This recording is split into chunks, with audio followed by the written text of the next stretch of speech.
Walabok. We back.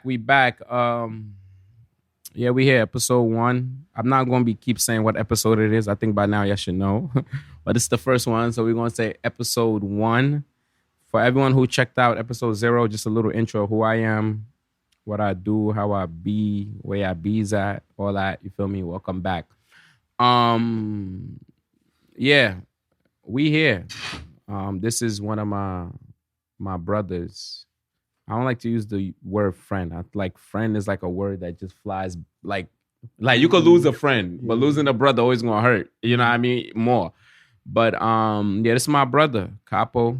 Capo paid, Next Level's co-founder, SSORA, CEO. We're gonna get into all of that. You feel me? Some of y'all already might know him in the city. And for anyone who doesn't yet, trust me, like you're gonna know this man. You know what I mean? I think he's more than Ghanaian. You get what I mean? I think some people are just from their country and some people are just African at this point because you see them everywhere.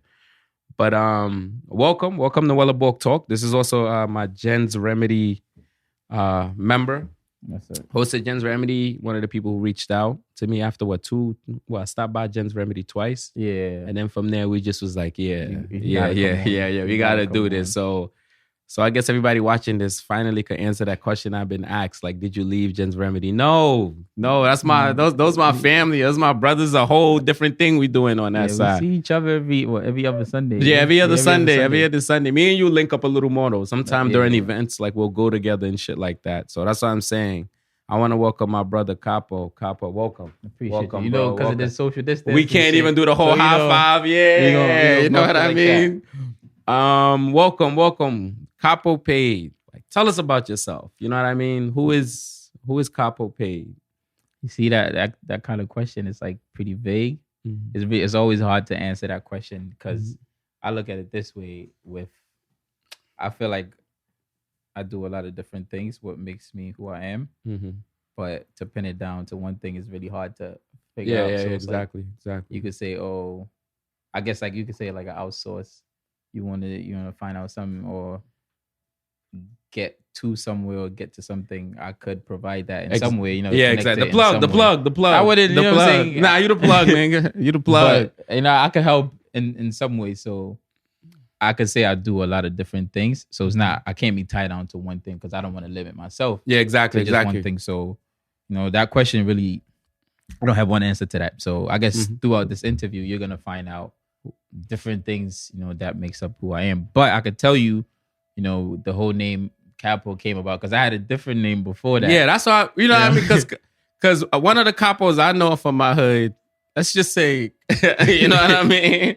That's my hood. I had a different name before Capo, but, it was time for growth because even with, like the group that I'm in, we had a different name before that as well. Okay. Well, I didn't know that. I'm learning something new. I thought Next Level was always Next Level. Yeah, like it was something else before that. So like after like college time, like we decided to change it to a different. But then the whole thing with Capo, like I was heavily into like Jim Jones. Yeah, Jimmy. Like, you know what I'm saying? I listened to Jim Jones a lot, and then I'm also into like the Italian mafia. Like, Okay. Aside from the criminal shit that they was like doing, how they operate. I like how they operate. Yeah. Like they had like structure with everything that they're doing. Yeah. So it's like they still do something, you got to get approval from somewhere. Exactly. We're all trying to make sure everybody eats. So if you want to make something happen, call up this boss.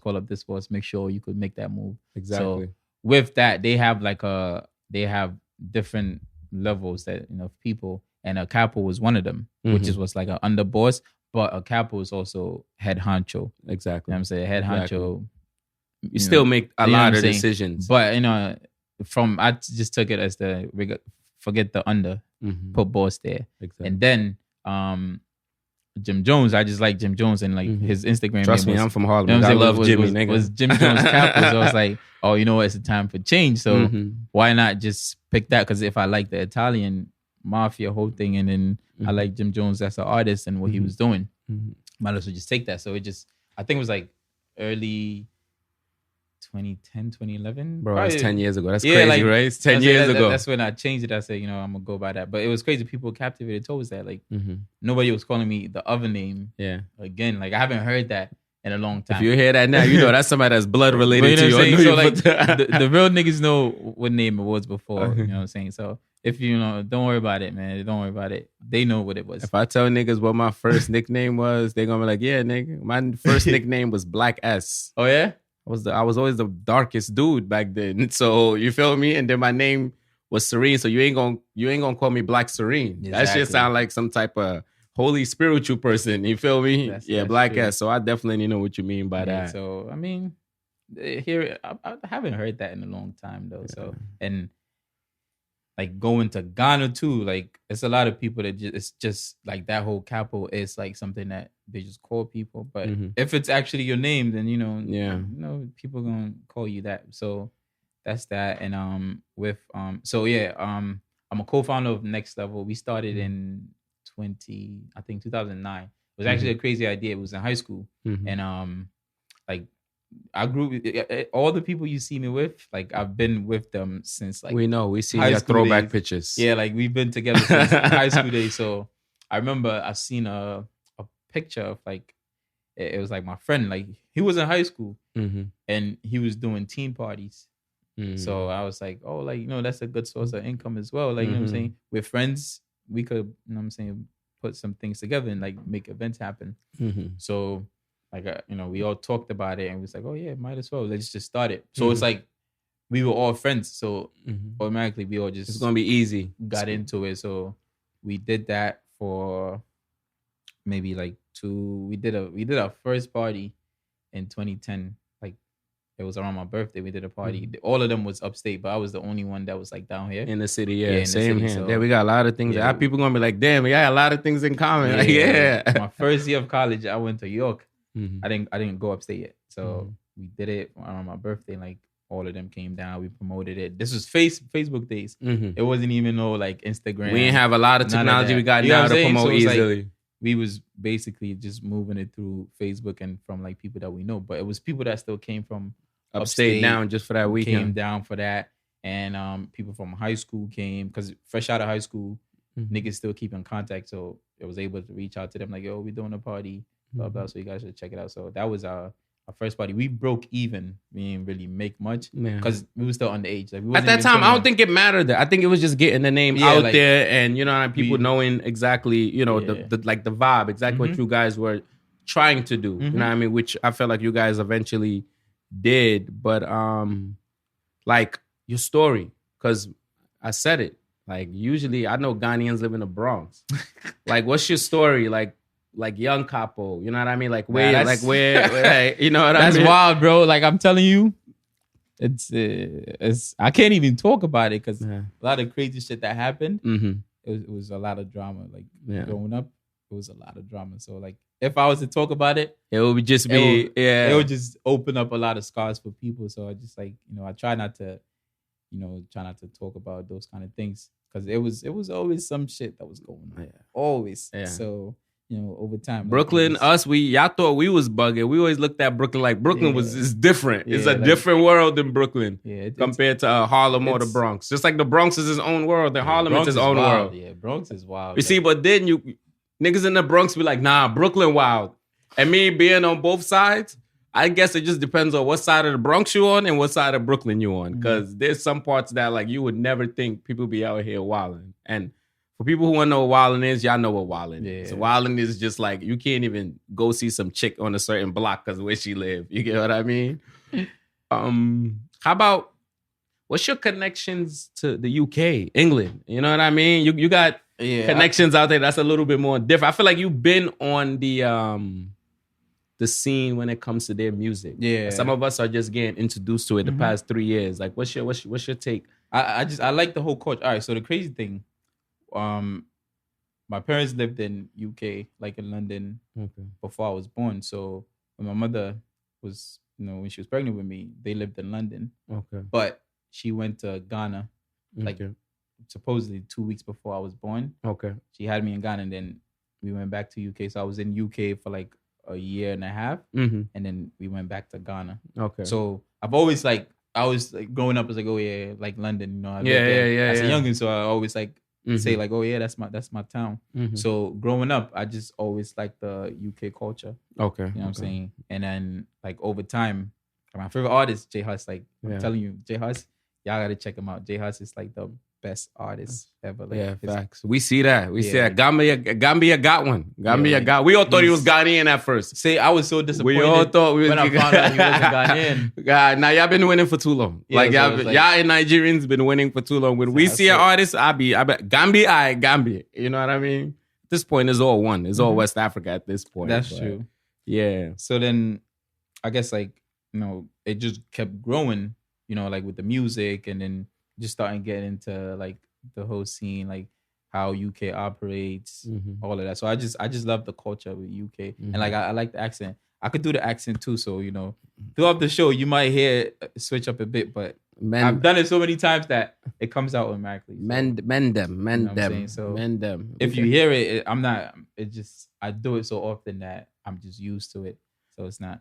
But I definitely love the UK though, and then, you know. But anybody that's there, they'll tell you like UK ain't all of that. The funny thing is, like if you talk to somebody in UK, they're gonna tell you, "Oh, we love America." Like once they hear your accent, it's like, where you it's from? a whole different. Like, the girls there like us. The girls here like them. It's like, oh, you're from New York. You be like, yeah. It's like they say, like say something. You know what I'm saying? But then they don't like their accent. Like it was so crazy. To them, it sounds annoying. I think it was two weekends ago. My son from UK, he called me. So he was around some girls and he was like, yo, say what up to Capo, blah, blah. We talking. It was like, oh, you have an accent. I'm like, yeah, you also have an accent. It was like, what do you mean? I was like, you have a British accent. It's crazy because in the US, there's mad different accents depending on where you go to. But they definitely, like UK, like they love New York. Like once they hear somebody's from New York, they just be like, oh my God, just say something. So it's the same thing how we like their culture. They also like our culture. Yeah, because I think even like I tell a lot of people, I feel like some of the way a lot of the African New Yorkers really dress and starting to incorporate into the American culture is from Europe, especially from UK, from the Blazers. Bro, UK, you know what I mean? One thing UK don't have is swag, bro. Yeah. It's, UK niggas is, well, I wouldn't, majority of UK people, especially the guys, all they know is uptowns, and Trap Star, warm up gear, Nike Tech, and that's really it. That's all they do. And then, so I'll tell you, like when it comes to that, like New York definitely got it. So, but it's always like a constant battle. You know, but you know what's so crazy? I think with us here in New York, we know how to get dressed for events. Yeah, we go all out. You know what I mean? We buy for them. Their regular stuff is our designer. And for us, our Converse and Jordan and all that is their designer. But meaning to a point where it's so hard for them to get it. And us, we see certain things they wear so easy. Like Trap Star is just kind of really entering the US. Yeah. Meaning like you see it more and more. But then that's a lot of thanks to, I feel like a lot of the superstar Africans who kind of introduced it like to us. You get what I mean? I think that's how it's going. Like depending on what you see an artist wear. Because the first time I saw a Trap Star, I just was like, okay, this is another brand, but it's big. It's big. They love it over there. It's big. It's big. I think it's dope, you know? And one thing I like about UK, it's like they actually, like the Caribbean and African community, they really support each other. Like it's crazy. Like they hold black. So much, they the blacks there. Like they hold so much power in UK that you could be like an upcoming artist once you have that one song. And everybody starts gravitating back to the matter. Wizkid's Back to the Matter. Like Wizkid, and really that just made him go fume. He blew up. He wasn't little no more to people's eyes. You know what I mean? He blew up in UK, and just like this girl, this new artist in UK, her name is Darko. She's the one that I'm trying to love you like a gangster. Yeah. Oh, so bro, like that song, right? She dropped it on Twitter. Like a snippet of it, like a 30-second snippet of it on Twitter. And then everybody was like, yo, this shit is really nice. Like it was going on for like 6 months. She wasn't dropping it. So like people kept going back to it like, yo, it's like crack. 6 months? You know what I'm saying? Like, and then it was highly as an A&R manager, you know how irritated I might be if I'm telling somebody drop this hit and they're like, wait. But it was worth it though. Like definitely. Like it just took off because it built up so much anticipation that she was just like, she had all this other songs before, but like just off of the anticipation with that was the song that really like, because I'm in US and then on Twitter randomly just saw the clip and it was like, oh, this shit is nice. And then I see it again. I'm like, oh, every time I see it, I'll retweet it. That's the dope part about you know social media. You could find somebody in a whole nother world. That's it's just I'm fascinated with, I guess, like the UK culture, you could say. You know what I'm saying? But I gotta go back, maybe, hopefully next year. I think I see you having a condo there for sure. Because I love UK, bro. I love UK. Yeah. I definitely see you having a condo there. And it's crazy with Daco. I know you had the same question asked to you. I was watching her video in the crib with my homegirls.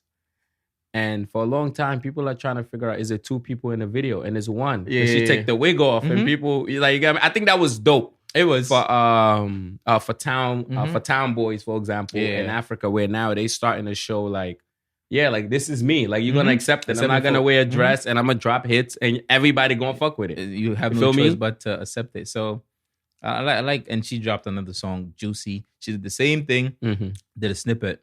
People was like, "Yo, it's gonna go crazy." And she dropped it, and that was it. Like now they're doing a new challenge with it on Twitter. So you know what I'm saying? But also, that's another thing. Twitter. Twitter. Twitter. I just couldn't get the amount of followers I felt like I wanted at the time young, so I gave up. No, but that's the thing. I had Twitter and Instagram when these applications first came out, because me and you, we do a lot of things for the culture, the community. So we always trying to find a way to how can we get it out there. Like so these platforms always been like, we even know how to maneuver through it, where some people pay people now to show them when to post and what time to do certain things. But like that's the thing, like Twitter, like explain how African Twitter is. Not that like you're the creative African Twitter, but I know like you know African Twitter, which me I don't, for example. It's Twitter is like, honestly, the beauty about Twitter is it's anybody could see it. Somebody could be in like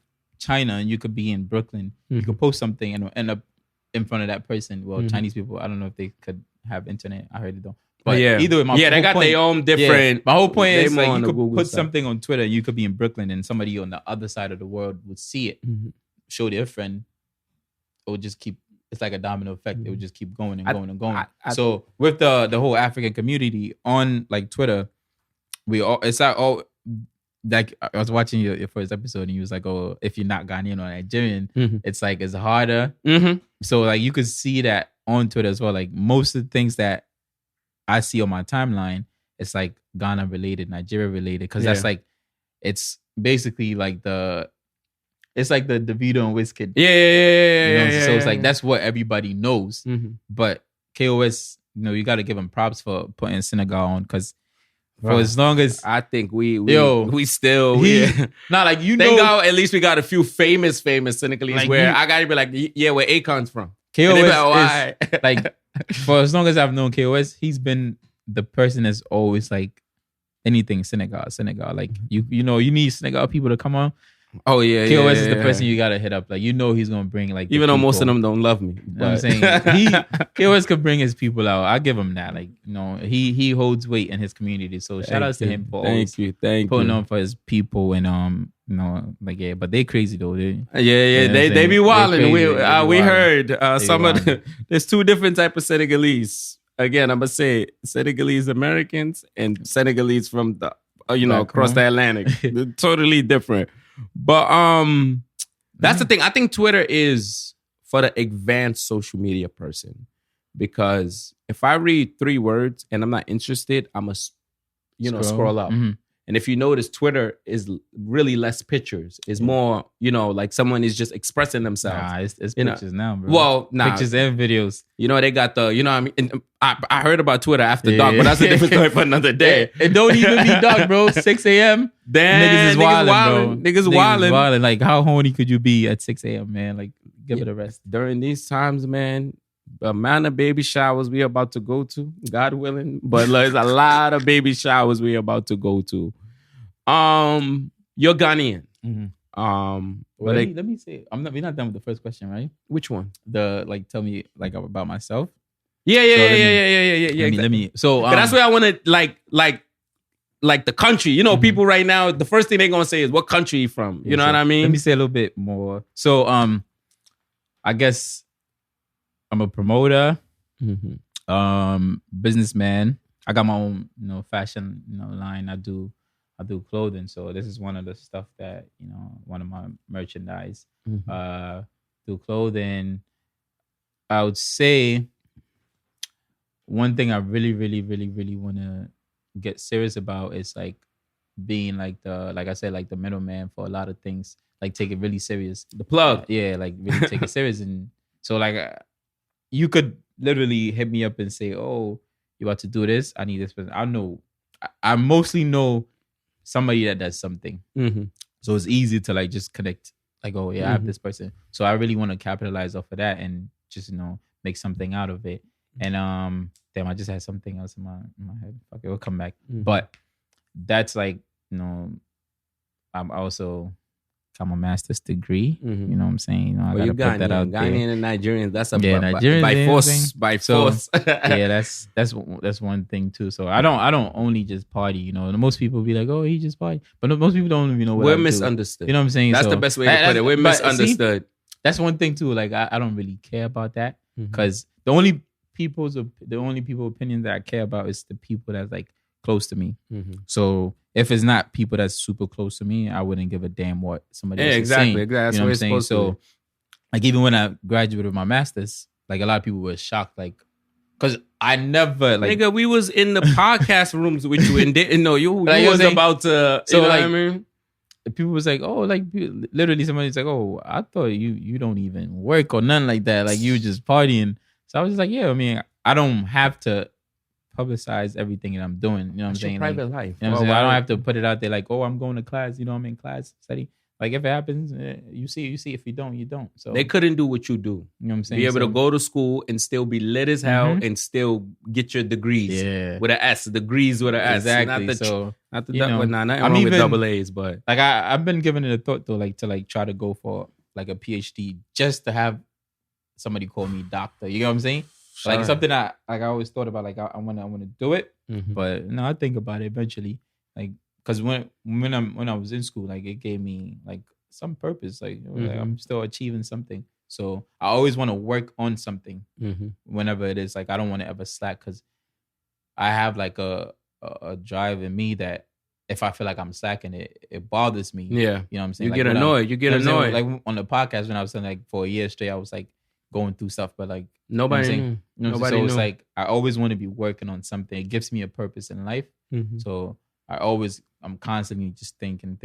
So it's just a matter of like just putting all to, bringing it to life. So that's a bit, So if you want to know more, you would have to like, I guess like ask like specific questions. Yeah, well, that's what I'm about to get to because I'm Senegalese.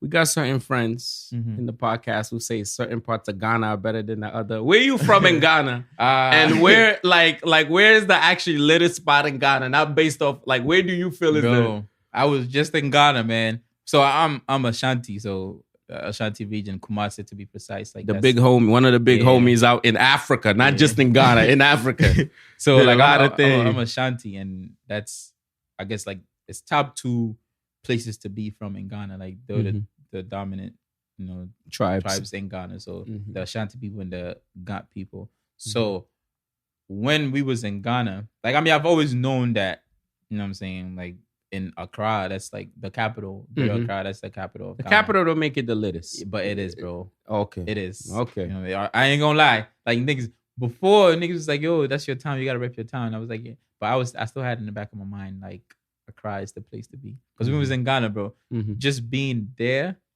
like it gives you a sense of like life in there. But when I went to Kumasi to visit family, it just wasn't the same for me. You know what I'm saying? But people told me it was like, oh yeah, because you was just with family. You didn't go. I didn't go out. Yeah, but I think it's just like I'm Senegalese, right? So would you drop me in Kumasi or would you drop me in Accra? Most likely Accra because you're like, Accra, but I want you to have a good time. But then I'll make my way to everywhere else. But you'll be like, I don't even think it's a good time thing. I think I might be able to maneuver easier probably in Accra just based off how it functions over there. From what I see, like through, I'll be watching the vlogs and stuff like that. You guys for years been telling me about. So it's definitely, I would definitely give it to what you call it. Give it to Accra. Yeah, I'm Ashanti, so I don't know if you could zoom in on this, but oh yeah, they be repping. They That's be the day I repping. was born. Shit, I don't know. They be repping. They be repping. Yeah. So I was born on a Sunday, so Mm-hmm. it's Akwesi. You know what I'm saying? That's the Sunday born. So a lot of people. Sunday is the best. So I gave myself Kofi. Were you Friday. born on Friday? Or you Kofi? I wasn't even born on Friday, but our man Kofi prices. That's why I always was like, nah, I'm gonna keep what you call it, the name. I always tell people my Ghanaian name is Kofi because when Ghanaians tell me, because I like my name, a Serene Modu comes from a certain a place, a person. I was named after person. Mostly Muslims, you name your child after someone or in your family or just something. In Senegal, is mainly a lot of our spiritual activists. Like I had to create an Americanized word, like American word, so people can understand why you go in Harlem and it's 10 Serenes. Like, how can all of your names be the same name? But in Ghana, what's intriguing is based on the day. But is it only Ashanti people who do that, or is it Ghanaians in total? I think it's Ghanaians in total. But the thing is, it's pronounced different ways. So I think the Ghat people have, and then the Ewe people, they like Volta region. The who people? Ewe. You see, like that, Ewe, and that's what's so intriguing about Africa. Like, you can learn something new or a new tribe every day based off if you able to get a chance to know different people. Previously, it was 10. I guess you could say states, but it was 10 regions in Ghana. But they changed it to 16. The new president changed it to 16. So it's been broken down. Like the northern side, I think they broke it down to like 4 different parts. It was actually like north. You know what I'm saying? North. It was like north, west, east. Like it was this there. It was like just 4 different northern. That's where the Muslims really are. Okay. Yeah, so that's where but it's been divided up over there. And it's 16, but I haven't really looked into it as much. But I just know it's 16. But it's, the thing about Ghana is like Tree is the most spoken language. But it's probably definitely a lot of other languages. And like one thing that Ghanaians always like, you know what I'm saying, always, or Ashanti people and the people from Accra always had a conflict with was like, why did they give the capital to Accra? You know what I'm saying? But now we see, you know what I'm saying, because Accra has like the international airport. And people were always saying like the only reason why they gave it to them was because the ocean connected to them, so they gave it to them. So Dakar like is same way. That's why Dakar is Dakar, because it's it was always a constant battle. Like, people here not gonna understand it, but if you if you grew up in Ghana, you would know exactly what I'm talking about. So it's like it's a one thing I really like that I was able to experience is like growing up in Ghana and growing up here.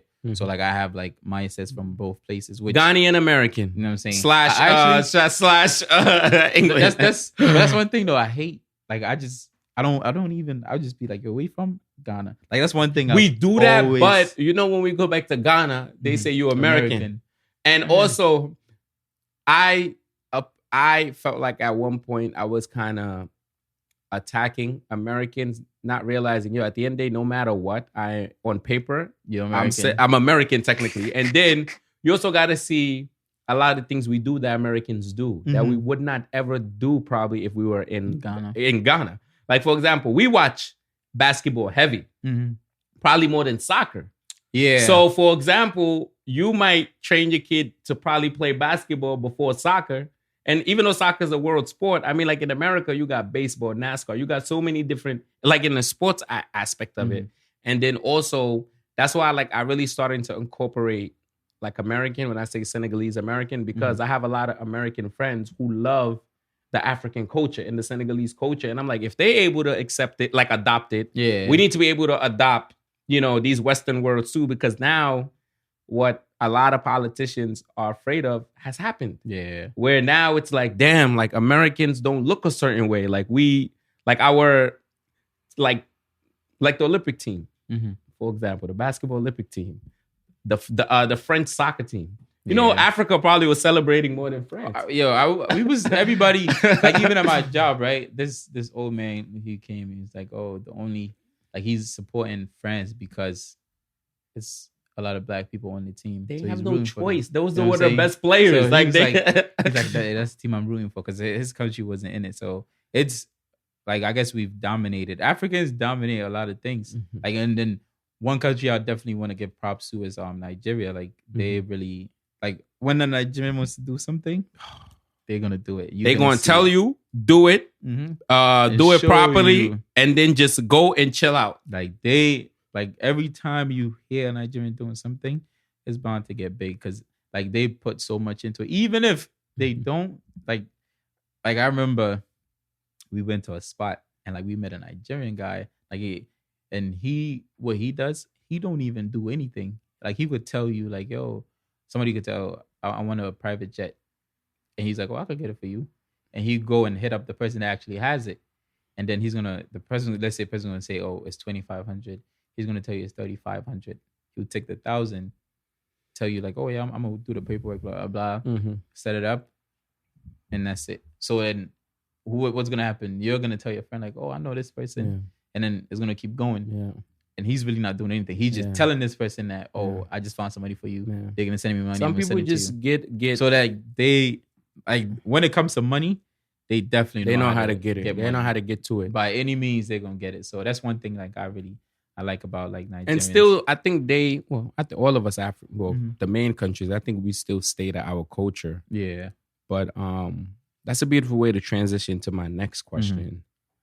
The African community here in the United States. I like to say United States because I feel like it's still so small because we could know what people do in LA. All of the main artists who come from back home, they go to these states where like we probably know someone instead of, I don't think any of them going to Wyoming anytime soon. You get what I mean? But what's your take on the state of the African culture? Let's just say, for example, in New York. And when I mean that, I mean like the fashion, the music, the parties, the events. Like what what's your take? Like how you feel compared to 10 years from now trying to do a party in Brooklyn or the Bronx? You're trying to convince the spot owner that Africans do exist and they will come. You get what I mean? Yeah. Now I think it's just more easy. You say African and clubs is like, yo, we lit. Let's do it. Like what's your take on the state of the African culture in New York? Right now, it's at an all-time high. And one thing I've always, because I observe a lot. Like I'm basically like I observe things and break it down and try to understand why it's happening. So how I see my analogy with this is because I feel like the reason why Afrobeat got so big, we're part of it. Like yeah, definitely. The age group, like right now, the people that's like between 26 and like 33, they're the people that really like helped make this thing big. Africa in general, I think. So it all started in like college, like us going upstate and connecting with everybody and just like the ASA shows, and then niggas came in like groups, like it was like you drove down with all the people from Harlem to Morrisville. You know what I'm saying? We came from shout out to the red houses in Morrisville and the hill. Like we came from Utica. People came from Brooklyn, Oswego, Bronx, everywhere. Just going to these different schools and just like when you go there, like and when niggas came, like you know they came hard. Like the fits was on point because those were the times that you have to come out with your best fit. Fact. Because somebody's gonna come there with some crazy shit. Fact. So you want to make sure like, oh yeah, you about to show up. I don't care what nobody say. Like that was the goal for most people. Like niggas wanted to put on the best niggas fit. just wanted to get flying. So with that, like I guess like it became a stain in everybody's mindset. Like, oh yo, these niggas when they come, they don't play. Like they got the fresh fits. They come together. Like when their song comes on, you see how hype we get. So like they got fascinated with it. So then when we came down to the city, it just like it took off where it's like the events, because there was parties before, but it could be a party happening and like not a lot of people would know about it. Because I think it wasn't diverse. And college, I think, helped that. Like going to school with different people from different countries. Because even when we was in college, like what was it? I think my third year. Yeah, my third year. So it was around my birthday. It's so crazy. Like it's always like around my birthday. So which is coming up soon, by the way. Yeah, I wasn't even planning on doing anything today. That's another topic. So like it was I think my 21st. So I was like, oh, now I got to do something for my 21st. So what I did, I went to the school board and I created I came up, like I talked to my friends. I was like, yo, let's create a group, like a ASA. Yeah. So ASA. like we came up with West Indian African Community. I forgot. Yeah. West Indian African something. So we did that, got the group approved. So then I had to go to the board. And mind you, Ghana Independence was March 6th. My birthday was April 15th. So I wanted to do it around my birthday. So I was like, oh, well, it was 2 weeks after March 6th. And I went to the board and I was like, oh, because I had just got approved for, we got approved for the club to operate. To actually have so then organized I went club. to the board and I was like, oh, well, we want to celebrate, Ghana and like just teach the school about the culture. So because the normal routine for that is about a month, but they knew like, oh, the date that I gave them, I was like, you know what, we're gonna do it because they never had something like that. So they approved it. But prior to that, like the Ghanaians in the school before, they used to do parties, but they graduated and left. So it wasn't really nobody doing party for like the black people. It was only, it's college, it's like mostly white people. So it's that like dorm parties, like house parties. So we didn't really have nothing like that. So they approved it, we did it, and like we promoted in a way where we got people from Buffalo, to travel, come that weekend, all of that. So we did that, and we realized like, oh, you know what I'm saying, like. Because we was already doing parties in Brooklyn. Like we would do like summer parties, backyard parties and all of that. So I was like, oh yeah, let's do it. So we was able, and we knew most of the people. So when we go to like their school shows, we just tell them like, yo, we having a party. And because we were always coming there, it was like, yeah, let's go support. So we did that, and it was actually successful. So that was, let's say in the span of 2 years, we hadn't had like a party of that dynamic in the school.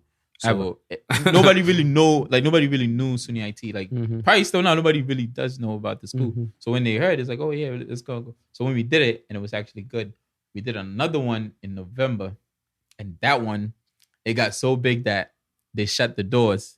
They wouldn't let people in. Yeah, and like it was people outside, like security, because we had it was two. It's a student center, so it's 2 big rooms. We had the first one open because we were anticipating that many people for coming, like, you know what I'm saying? So once the first room got filled up and people were outside, the cops was like, oh, now we can't let nobody in. Especially those cops. So up there, they're a little different. So we always, every club had to have like a dean or something like that that's like overseeing it. So I spoke to him, I was like, oh, it would look bad if we don't let them in because they traveled and we're trying to put the school on. So he was like, they're telling me they could open it, but if something happens, your club is done forever. So at that point, I had to make a decision. Like, do I want to have this happen for the moment or want to see it go further? So I just had to make a call. Like, you know what? Fuck it. Just take the loss. You know what I'm saying? If they can't get in, it's just the fact. Anyway, the after party going to be lit. If somebody crib. People were outside still trying to get in and we couldn't let them in. So like we did that for, you know what I'm saying, a while. So I feel like all of those events we did in college and like putting everybody together, it helped. So we all played a part in it, and we came to the city and like doing parties. We all go to it. I think the younger generation don't appreciate that or know that. That's why I say we used to fight for. I don't know if it was the same for your school, but in the first college I went to, BMCC, I was VP of the African Club, and my man Bao, the one from the Wahala podcast on Spotify. My man Bao, he was the president, and he was Nigerian. I was Senegalese, but we both was just Leos. I think that's why I just clicked and worked quick. But I remember we used to use the super educated Africans to make sure our budget was right, because we used to take up Theater 1, and in BMCC that was the biggest theater there. But our first show, and I think it had to do with me promoting in Harlem and stuff, and being known for parties, and Bao knowing a lot of Nigerians, we had almost 700 people that just came to watch a show that was just like nobody knew. I'm not saying it wasn't African clubs before, but I think our 2010, 2011, that class, BMCC, the people watching, they know like we were different Africans. Like we had sections in BMCC where like all the Africans sit in a round table, and it was weird And it was weird for the other races because they'll see a Harlem African like me who's coming in there with BB belts, True Religion jeans, boot cut.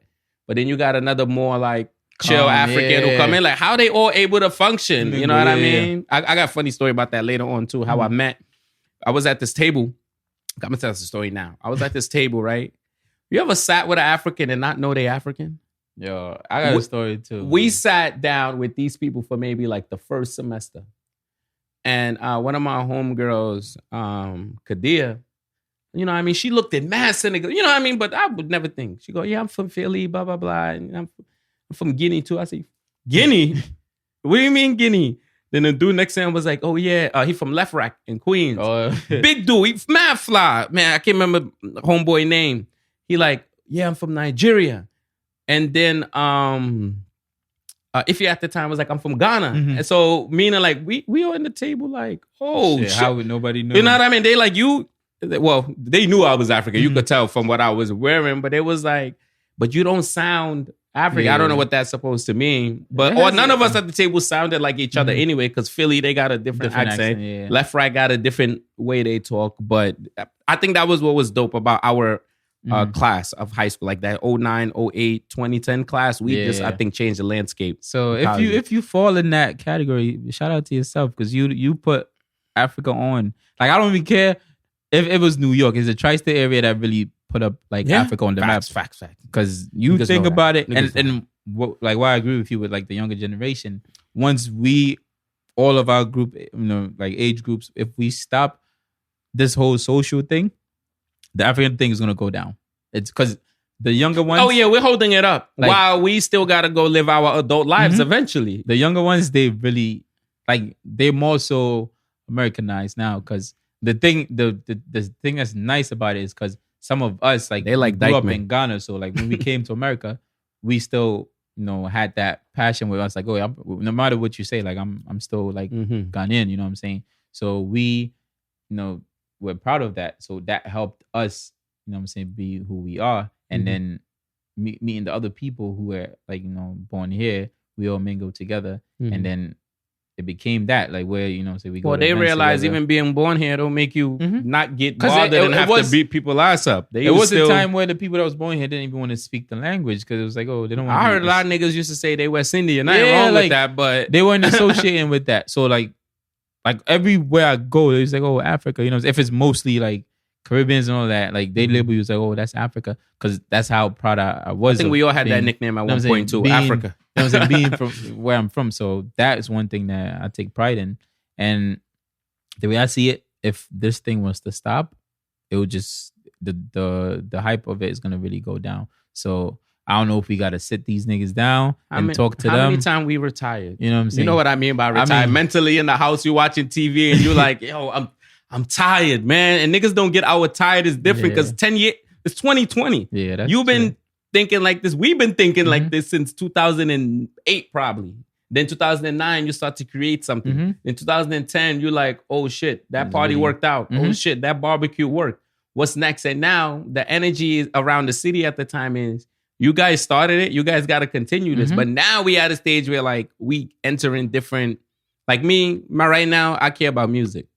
Like that's, and like for you, for example, your brand and stuff like that. I know, for example, your brand did not just start. You woke up and, you feel me? Because, we've spoken, but even if we didn't talk, I see, when I see certain people, I'm not ever going to say, like, for example, I'm not a promoter. You're not a promoter. We're more.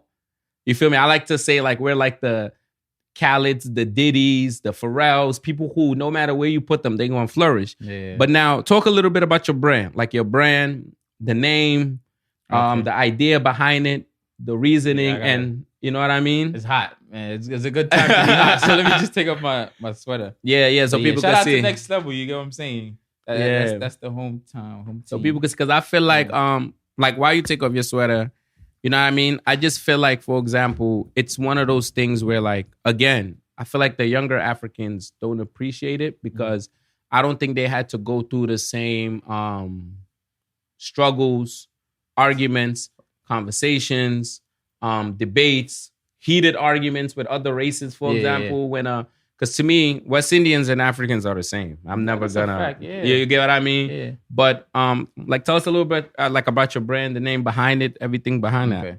So it's something I've always like thought about. So let's start with, like, people always used to ask me, like, what do you want to do when you grow up? And I was just like, oh, I just want to own my own business, but I just didn't know exactly what, because I had so many different ideas. So I just didn't want to pinpoint it to, even till now, like, I still like, I want to own my own business. So I still got like different ideas I want to work on. But like the whole thing with the clothing line when I was really young. This was in Ghana, Mm-hmm. and I remember watching. It was like I guess you could say a college show, Mm-hmm. and they were doing like a fashion show, and it was people just showcasing their designs. And I remember I saw a guy, and his designs was like it was all the same, but it was on different things. So the thing that he was wearing like a sleeveless shirt, and then his design had like words going down, down, down, down. So I looked at it, I said, "Oh, that's cool." Like, you know what I'm saying? He has his That's own. dope. That's dope. So from that point, I think I was even younger than 10 years old. So I was like, "Oh yeah, it would be cool to do my own thing." So that was in the back of my mind that I've always liked fashion, like, you know, dressing up. So that's always been a passion for me. So I guess let's say in 2017, Kofi started his clothing line. Yeah, I remember. Kingdom Apparel. Shout out to Kofi. And then like when he did it, I was like, yo, I like the concept. You know what I'm saying? So it was times where like we talk about it, and then when he did it, I was like, oh, if I can't do it, then I'm gonna support Kofi. Yeah. It's the same team. It's the same family. So if it's Kofi, like, you know what I'm saying, we're gonna talk about it. You know, bounce off ideas off each other. So, you know, we talked about it. You know, he did his thing. So shout out, if you look, check out his clothing line, Kingdom Apparel. Kofi Prices. Kofi Prices. That's my son. Oh, trust me, he'll be on soon. Yeah. He handled his situation, but he'll be on. He'll be on soon. Fast forward to 2019. Like I just from that, I was like, you know what? Let me just some play shit, just design some shit that I want to do. So one day, I was on Twitter. I woke up, I was on Twitter, and then I saw a design. I'm like, wait, I just drew this shit in my book, and I see somebody doing it. So I was like, if I keep just, you know, procrastinating, somebody's gonna keep taking it. And it's like, if you do, it's like, oh, you stole it from somebody. So I was like, you know what? I just woke up and I hit up my boy Naji. Shout out to Naji. Like, another cool dude, another cool brother. Yeah, like he's the one that like really, like, I do the designs, I draw it, and he puts it on like the illustration. Like me and him was like, I don't know if it's like it was meant to be, because like that's how this podcast started. Trust me, me and the producer, it was meant to be. Me and him, like, it was meant to be. So shout out to Naji. He really, you know, plays a vital part in like this story, or this one of the products. I don't know if I showed you earlier. This the hat. So then it came to, okay, you have the idea. What is it going to be called? So then I started like doing research, and then it's like the name has to stick. You know, somebody hear it, like, oh, like it has to be sophisticated, weird in a way, bougie in a way where it's like, what the fuck does this mean? Yeah, you know what I'm saying? So then I started like writing stuff. Like even to this day, you go to my room, on my wall, I have notepads on the wall with like different names that I wanted to call it.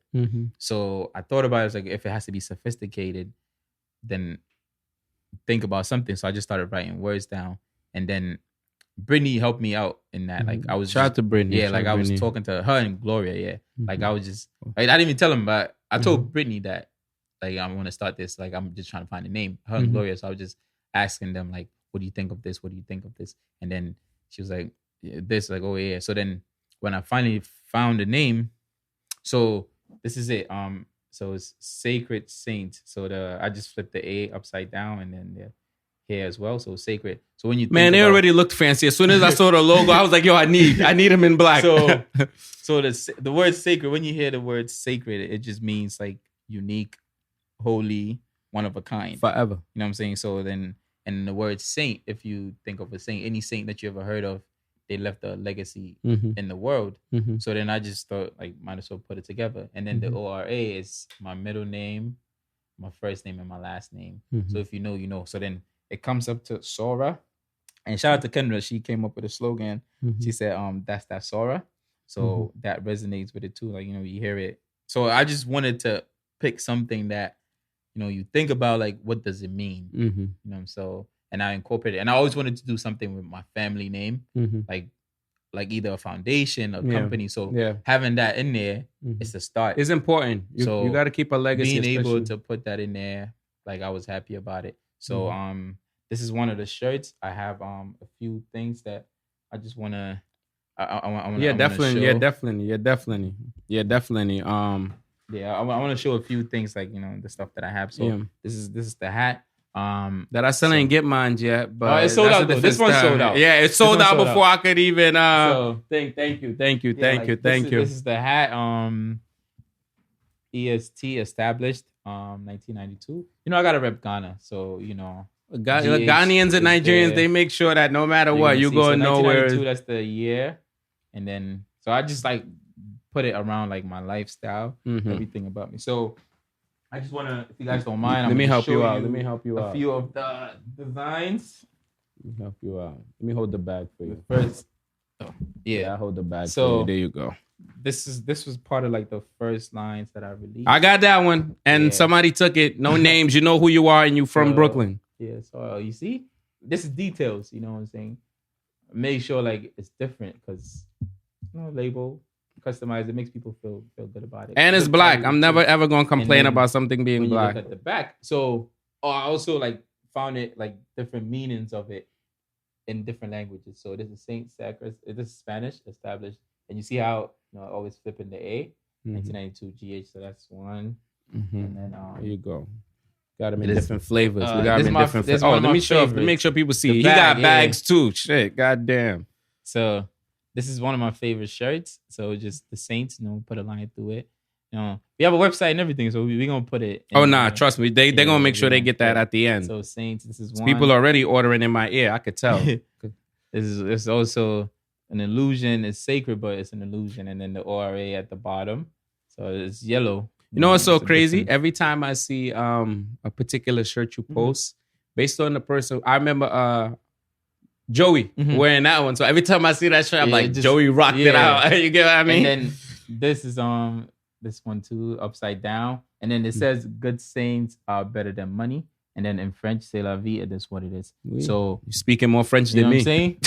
So I always want to like have, because like around the whole thing with saints, it's like I want to make sure you're uplifting people, make sure you feel good wearing it. So this is the favorite. Like a lot of people keep asking, like, bring it back. Because Joey bodied that shit. Like, oh, bring it back, like doing it. But how I see it, it's like limited edition. You get it. Then one day, release it again. Like, I gotta get this. You know what I'm saying? That's important. So, and on the back, it's sacred, to be or not to be. And then you see, live long enough to become a saint. So it's just, there's messages behind. I feel like each shirt that you pull out. That's one. That was socks. I don't know if you can see. I'm wearing it.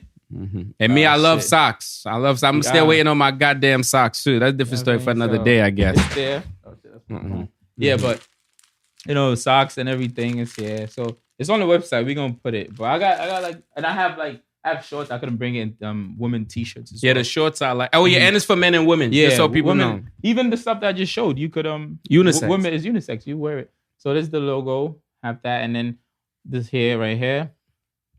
Just always trying to, uplift, people. So live long enough to become a saint, because good saints are better than money.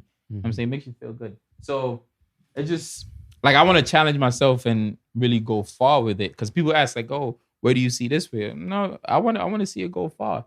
I think people are not patient. You know what I'm saying? I want to see it go far. So patient. Like right now with everything that's going on with the virus, it really slowed down a lot of things, because everything. Getting it shipped here and everything. So it's really tough, but it's a process. So you got to be able to trust yourself and just keep building and building and building.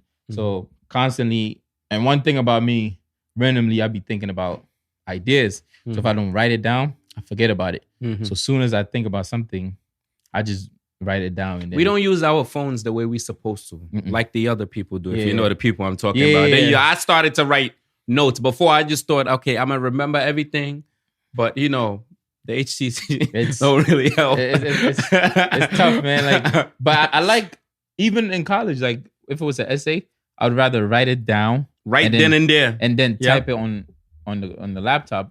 That way, I'll be able to edit. So like, even if it's double the work, it don't matter. I still was able to like change a few things, because that was the thoughts in my mind at that time. So now putting on the paper, on the computer, I'll be able to rectify and make sure it's good. So that's how I do it. So I just, whenever I think of a concept, I just draw it.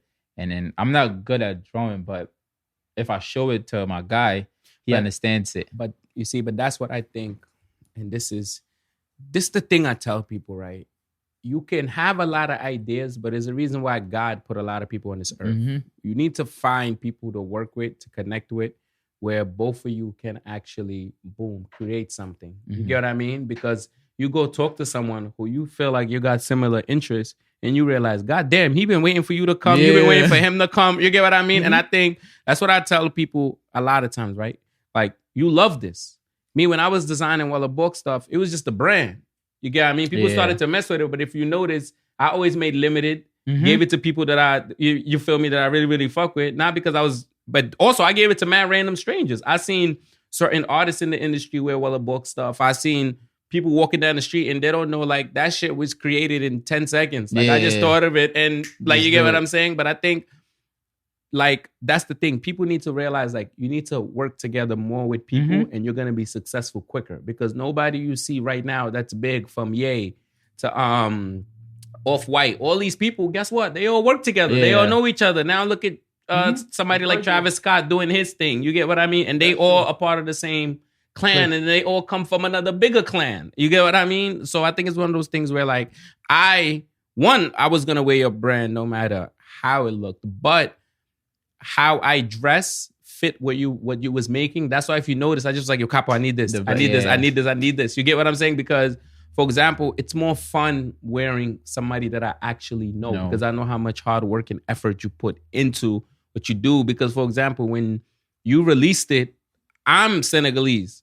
So automatically, if I wear it, Senegalese, I'm like, nah, my man from Ghana made it. You get what I mean? And it's vice versa. You feel me? I think that's why your brand, I feel like, is one of those brands that has the potential, and it's gonna get to where some of these brands and stores are, because now, if you notice, not everybody's looking for, like, that expensive leather, or like, we just want to dress more chill and calm. I think this generation is so chill and calm. I was watching this special yesterday of Dave Chappelle special, and then at the end, DMX was performing. You feel me? Yeah. And the energy he was performing with, I'm like, nah, hold on, wait a minute. If DMX was performing like this right now, the first thing people is gonna say is, yo, like, chill, relax, calm down. You get what I mean? I think their energy just a few years ago was way more hyper. I think our energy is more like chill, LeBron style. If you notice, we kind of move in that LeBron, like, yo, I'm gonna pace the game. I'm gonna still drop 40, but I'm gonna pace the game. You get what I mean? Now I have to shout out, like, for sure. So, like, and shout out to my friends too. Like, so what I did, right?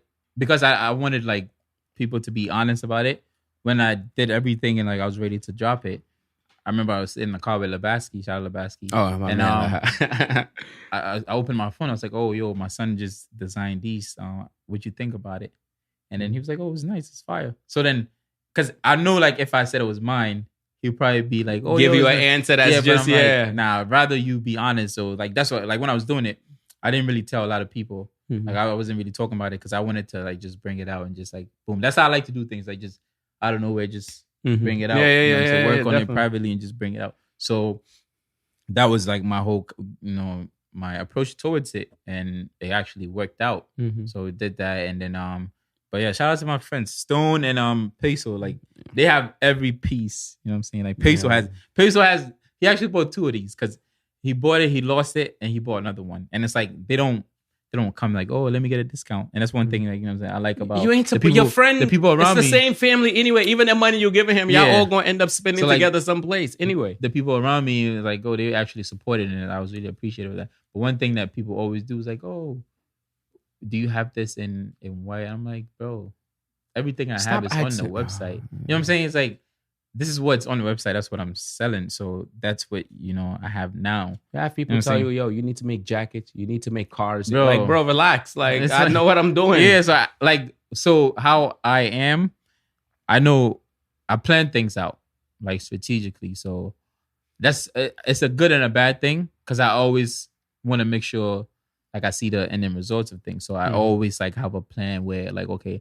I'm going to do this way. So sometimes if it doesn't happen the way I see it, I get disappointed, because I think I'm my hardest critic. Like, I always, like, go hard on myself. So I don't like to, disappoint myself, because I always want to push myself. Like, every year, like, oh, I did this last year, I want to do something different. So I always push myself. So I always plan and make sure, like, oh, like, even with the first, the release that I did, I did it in a sequence where I dropped like 3 shirts, and then I did another 3. And we all wanted more so You get what quick. I'm We were, saying? yo, yeah. So then in the summertime, dropped the other one with the shorts and then the socks.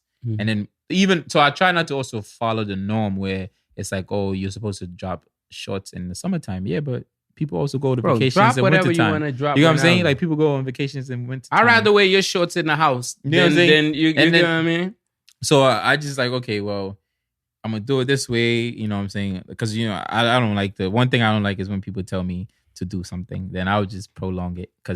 So I work on my pace. It's a bit, but it's like you got to understand in my like mindset, I see what I'm doing, although it's for the people, but you also got to understand I'm starting it. So it's a reason why you like it because I'm doing it. You know what I'm saying? You like it. So I'm going to keep doing that. We can make adjustments, but always, want to think ahead and make sure it's going to work out. People assume that we have billion-dollar factories and we able to just get shit. Oh, shout out Joey.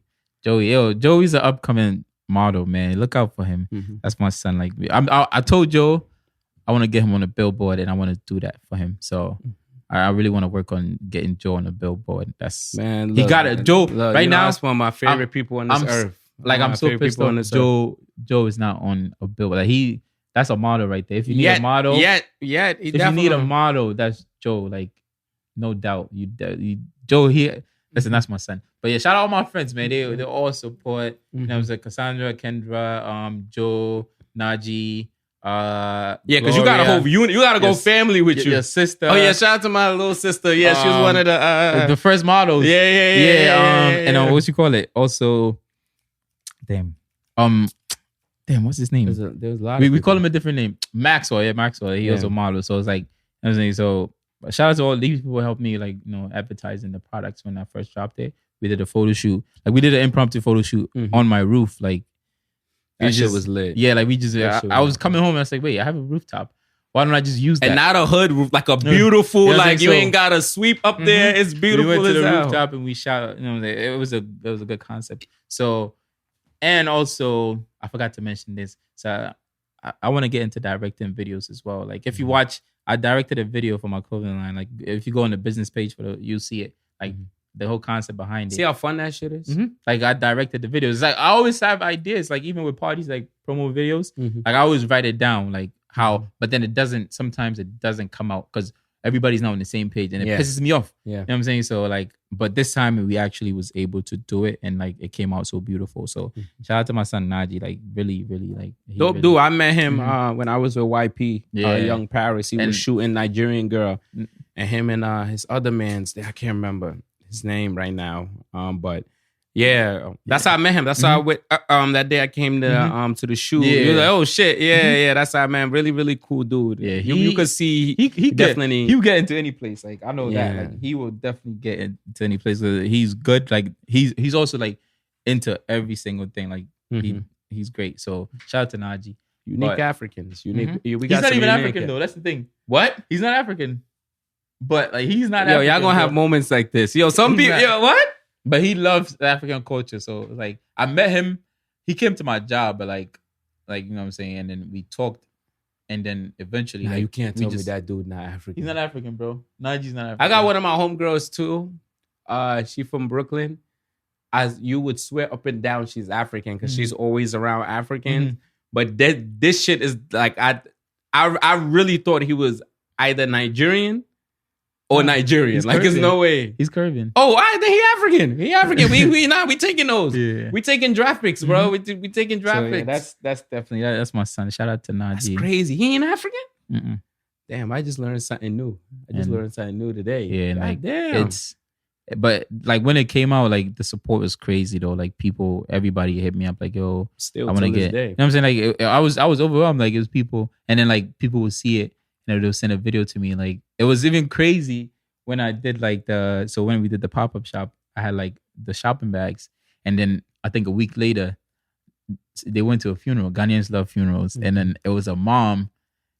When it was done, she was walking out with the bag, and I was like, "Oh shit!" Like, it was like, "Oh shit!" It was like, but that's when shit hit you because for me, when I see in certain people wearing Walabok stuff, it still didn't make me go, I'm a design for the public. I like to design for myself. So people who been knew me knew I was always repping FAB stuff or Walabok stuff anyway. Yeah.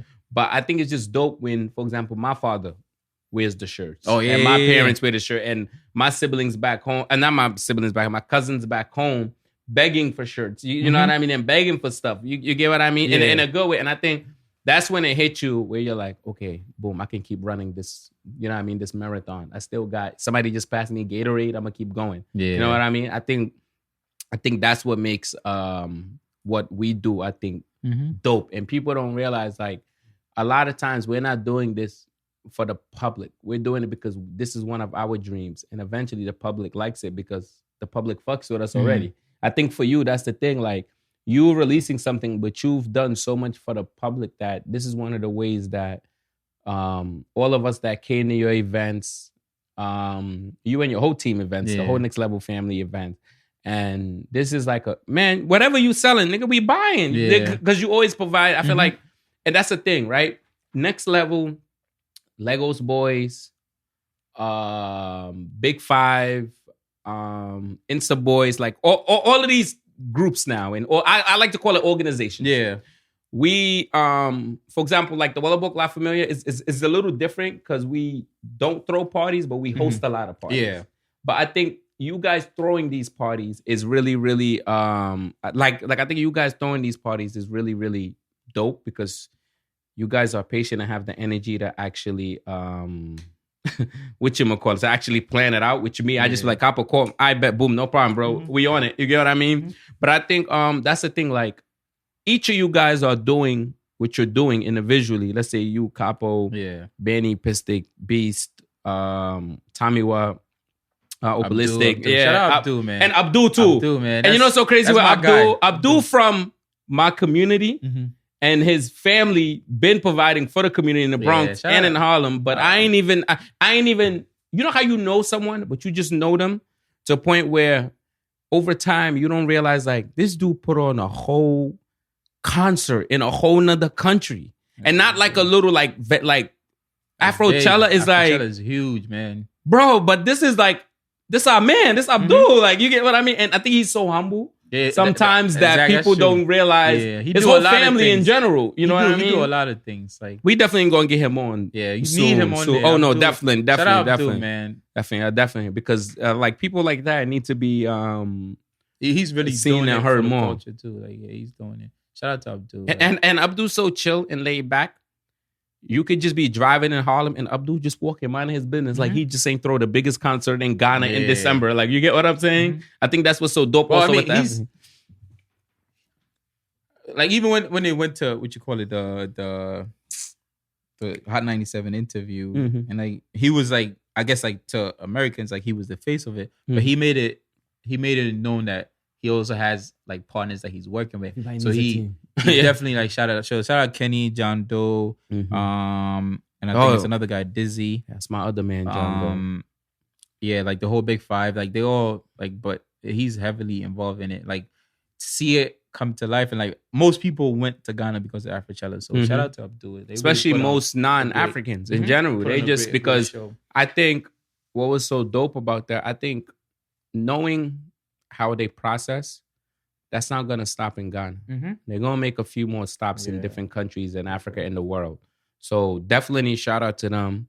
We're gonna have some fun a little. Because me and you, like, we brothers, we talk on the side before we get on the podcast. I just want to know, what is wrong with this generation when it comes to dating? You have like, we had to hold it. Oh, shit. Like, because look, you know, you got should we say 5%? You got the 5% who get lucky, right? High school sweetheart or college sweetheart or just up and down sweetheart. Like, over time, they eventually make it work. You get what I mean? But then my theory is we're entrepreneurs to a point where sometimes we don't pay enough attention to that part of our life. That's why it's always like up and down. You get what I mean? Like, sometimes we in the mood like, but then while you're in the mood, you're planning something and you don't have enough time. But like, what's your take just in general of this generation and dating? Like, are we okay? Because I don't think we No, are. we're not okay, man. We're not okay. We definitely not okay, man. I don't think we It's are. crazy out there, man. It's crazy out there. But you know what I'm saying? Right now, it's scary out there because you never know what somebody's doing. So I guess like everybody has like a mindset of trying to protect themselves, you know. So that I think that's where the problem is, you know, like not being transparent enough to everybody. So it always comes down to the person that you're involved with and both of y'all being on the same page and knowing exactly what it is that you guys are doing. So if you have that conversation and you know you set the tone that this is what we're doing, then you understand each other that if something happens, we set the tone before, so you can't really get upset or anything like that. So what I felt, well, I can't say, you know what I'm saying, what we need to work on, but everybody's different. Everybody processes things different.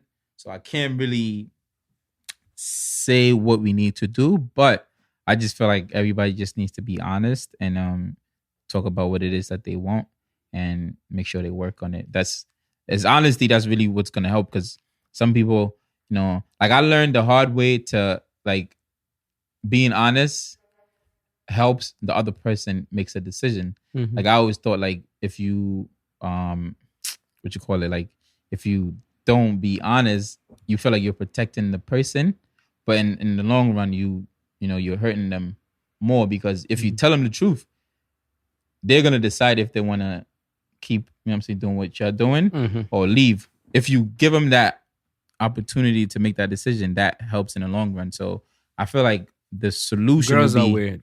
Because they don't tell you the truth after you tell them the truth. They be like, yeah, it's cool, it's fine. When you see it's cool, it's fine, bruh, you in a whole, about to be in a whole different type of world for the next few months. Because so, like my mindset over time, like I'm more, I guess, like receptive of things now. Like before, I wouldn't tolerate certain things, but as I grew older, like I understood, like, because I look at myself like I'm not like I've had a crazy past, so it's like if somebody was to tell you something, it really ain't no different. Even if it's different, but it's like what it's if similar to what, you know what I'm saying? What if like what you've done is brought up, like how you think this person would feel. Yeah. So you know what I'm saying? You have to be understanding and you listen and then you make a decision. So that's all like it really is, just honesty, and then I feel like that's what will work.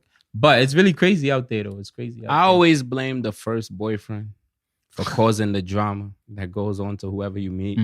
Because I think hopefully when we, you know, we're gonna get some females on here and I'm gonna ask them the same question.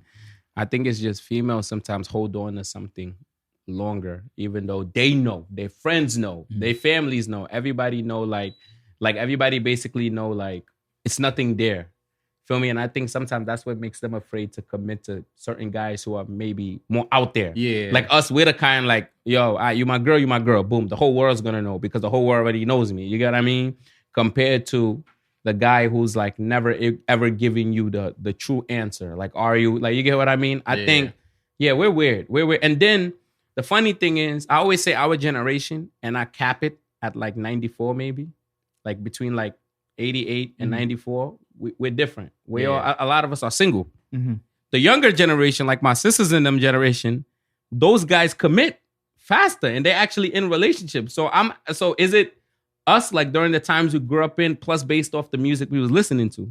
If you see like Diddy, Jay and them, before they fully committed in relationships, their music was more about, I'm pimping, you know what I mean? I got to get different girls. Is it that maybe the time period we were in, that little pocket in high school, was more like if you had more girls, you look more lit than actually be. Now I feel like it's more like if you have a girlfriend, make a podcast with her, make videos with her, travel with her. For us, I think it was a little bit more different, you know? Yeah, because of course, like you said, before, you know, niggas was really maneuvering in filthy ways, you know, like doing crazy shit. So at that time, even now, some people still process their mind that way, that, oh, like, you know, you get, it's like a status in society. People still look at them that way though. Like if a guy like gets multiple girls, like, oh, niggas like, oh yeah, he's the man. That was before niggas was on that heavy, like, but now it's like a little different. It's different. Get a girl, nigga. Because honestly, the type of girl that you have determines where you lead moving forward. You know what I'm saying? So everybody serves a purpose in your life. So if you have somebody that's not like on the same page as you, it kind of like deters you from where you're going in life. You might not realize it, but in the end, you're like, oh shit, like I wasted so much time and I lost track of what I was doing. But if you have somebody that's like, you see them working on whatever they're working on, it gives you a drive because you always want to make sure like, oh, yo, if she's doing this, why am I slacking? You get what I'm saying? We need entrepreneurs also. We can't date a girl who's... if you look at it this way, like you want to be able to provide for yourself and that person. You know what I'm saying? So you want to make sure that you're there for that person. You know what I'm saying? No matter what you say, you're going to have to take care of your shorty. You know what I'm saying? She going to bring something to the table, but you got to make sure you're able to provide when needed. You know what I'm saying? Like you have to make sure you provide. So that's always like, because we, you know, growing up, that's how we see, like you take care of the girl. You know what I'm saying? But what has to happen is what works for you and your household, which you guys both agree on. No matter what anybody's saying outside, because there's always this argument where it's like, oh, girls like, oh, I'm not going to ever pay rent. But, you know, people say things on the internet and then they're the ones paying rent. You get what I'm saying? So you have to do what works for you. It's nobody's business. If you both understand each other. The kids be saying they be capping. You know what I'm saying? Capping. Like I'm saying, like, so if you guys make an agreement and say, oh, this is what we're gonna do, that's what you're gonna do. If it works for you, works for you. It's none of nobody's business. You might process things differently. Somebody else might process it. So just work on who you're with and come up with a plan. So that's how I see it. I heard this wise man, Shannon Sharp, say something the other day. He's a millionaire. He's like, if you buy me a birthday gift, don't buy it for my money. You can buy a lot of other things with my money, but don't buy me a gift for my money and say, babe, I got you something. Because no, you just picked out something for me. So, and he was like, I don't care how much you're making. I'm just saying, do something so at least when you do it, it's really coming from you. I don't think he was telling her you got to pay bills. He's just saying like, you could pay the bills, but when my birthday comes, don't buy me something out of my money, out of the joint account, out of the joint account, and then say, babe, I got you something. Nah, you picked out something for me. And I think that's why I always say it's good to listen to older people because they've been through stuff. Yeah. And now they're in their 40s, 50s, and they giving us gems that we could make sure we don't make the same mistakes. You know what I mean? And it goes the same. I think we have more females taking care of guys these days. It's something wrong with that, but there's nothing wrong with that if the guy is actually working on something. Like pursuing something. Yeah. Because if a guy is in the way, like on the way to be a number one NBA draft pick, and I'm his thing. I'm be like, yo, look, focus, practice. I'm gonna handle that because, and I think a lot of sacrifices that was made by LeBron's wife, people don't know. They don't know why this man, God forbid, even if he's doing whatever he's doing, he ain't getting caught because he knows if he loses that, he probably wouldn't be 17 years in the league. Because if you look at his his friends, for example. Their careers, they got in the league the same time, but look at how their lives was outside. And people don't see that who you with matters, and also the energy your family gives you matters. Like if you don't have good energy around you, whether it's somebody you're dating, your wife or whatever you do, you're gonna be here doing a show like this, and you thinking like, damn, I ain't even say goodbye to her. I just ran out the house. Damn, I ain't even sent her a text. You get what I mean? I think it's always gonna be that one person that gets you like that. Yeah. And sometimes I feel like in relationships, people wait too long to realize like, damn, this person ain't for me. You know what I mean? This person ain't, this person ain't for me. But yeah, I think we're weird. You know what I mean? I think this generation is weird. Yeah, it is. It's a lot of weird. But it'll get better. Hopefully, and it'll get better. But that's a wrap. Thank you, bro. Thank you, bro. Yes. Do all your shout outs. You see this piece that I'm wearing right here? It's a choker for my man Najee. He got his own line too. With the choker and the chain as well. So check it out. Black Pineapple on Instagram. So he does like jewelry and stuff like that, rings, bracelet, the choker. So my website, it's basically this Sacred Saint. Oh yeah, we definitely gonna make sure we put that out there so people and your Instagram. Yeah, we ship all that stuff. My Instagram page for my business is SSORA Official. Follow the next level. Oh, okay. So this year After Ghana, I just made up my mind that I don't want to be partying no more.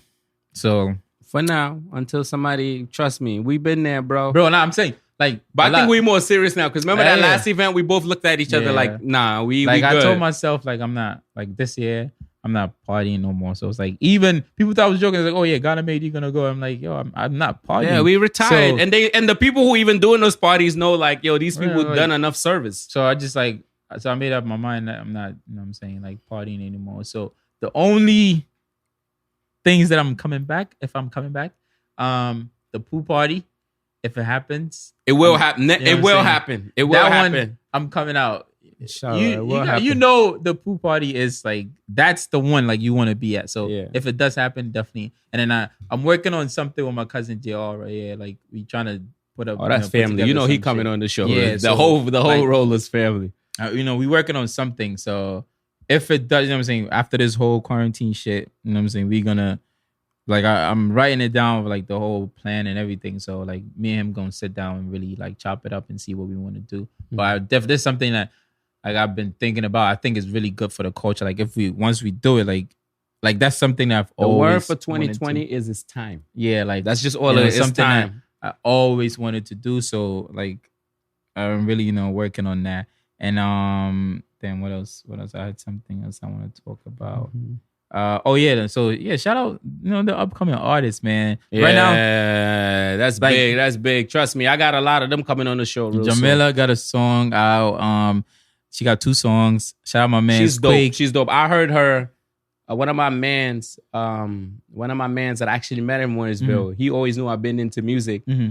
He sent me her songs before he sent it to me on WhatsApp. I was like, this is different. Mm-hmm. So she's dope. Yeah, definitely. Shout out to her. She played the song, her first single for me in 2018. We was in a car and she played it. I was like, yo, like this is really dope. So damn, I can't say I'm the first person who learned this. She played it for me in the car. Like, and then I remember telling her like she played it a little bit of it. I was like, "Oh, send it to me." But I was telling her like, "Send it to me." She was always like a bit because she was scared like I wouldn't like it. Mm-hmm. But I told her like, "Yo, it's really nice." So then when she finally released it, like the song was really a vibe. So shout out to her and Quakes and Peter Prophet, Rich, the whole Rich Ethic music group, Vintage, QP, Ko-Fi, Chev, Henry Knight. Shout out the Rollers as well.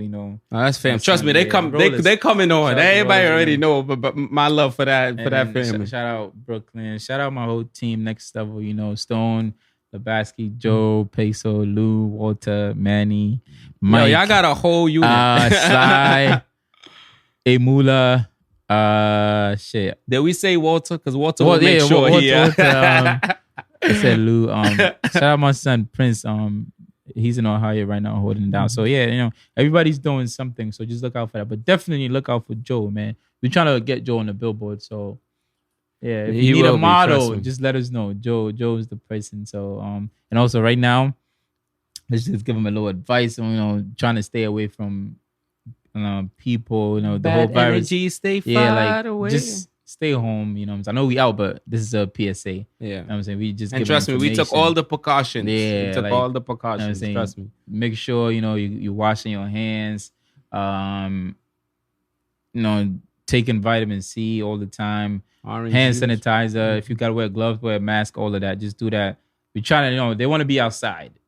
Now I'm really tempted of going outside because I told myself I'm not coming outside this year. So. I think when this is over, me and my boy was talking about it, Bones. We said at least we gotta hit I know somebody's gonna throw the biggest party just to free I think the whole world is just gonna throw a party outside. Yeah, you know what I mean? Walk outside and just look at each other. And so shout out to all the nurses, the health officials. They're really they're really going through it right now. Isn't it dope that we know some? Yeah. Not it's dope that these are actually here. Mm-hmm. Like they're heroes. They're heroes. They're heroes. They're heroes. Listening to the stories, I'm like, yo, they're really going through it. So if you can be there for them, be there for them emotionally. Cinema text. They really need that. They're going through it and they in the forefront of everything that's happening. So just make sure, just let them know thank you randomly, just thank you for your service and everything that you're doing, all of that. So but just take it serious. It's really serious though. And just even anybody who's dealing with it or is personally affected with it, janitors that's cleaning too. Shout out to them. It's the cleaners. Honestly, stay positive. Understand that there's a more possibility of that person staying alive. So stay positive because they need that. Just don't, as soon as somebody got it, don't assume the worst. Think positive, be positive, and trust me, positive outcomes will come. This is something where in a few years from now, we'll all be like, wow, you remember? You remember? Remember that? Yeah, you know what I mean? Yeah, and I heard they gave a new name, Rona. Rona, yeah. New York niggas, yeah. New York niggas is different. I can't wait for a new song to come out. I bet you by their name. But thanks again, bro, for coming. You know what I mean? And we got more in store. A lot of people he mentioned is going to be on the show soon. And yeah, this is the vibe. Ghanaian, the Senegalese. You know what I mean? We share that star. One is black, one is green. You know what I mean? But this is where Africa is going. So this is one of the this is my brother. So I had to make sure at least the first few episodes you guys see people that I'm constantly around. So you see why when we at events, I'm next to, you know what I mean, next level, or the whole Walabok La Familia and next level, they all by each other and everybody's vibing, you feel me? Yeah. So I'll make sure to have all of his information up at the end of this where you can reach him, contact them, and talk. Sometimes ask him questions, especially the younger generation watching this. My community, a lot of the younger generation come to me for a lot of things. So, you know, don't be afraid to DM us. I think people be afraid to DM us sometimes. They be afraid. Just sit in the DM. We're going to answer. You know what I mean? We're going to answer to the best of our ability. So, yeah, but thank you. And Walabok, you ready? Yes, sir. Yeah, bro, that's it. It was fun. How that feel, right? That should feel like for a second you forget that.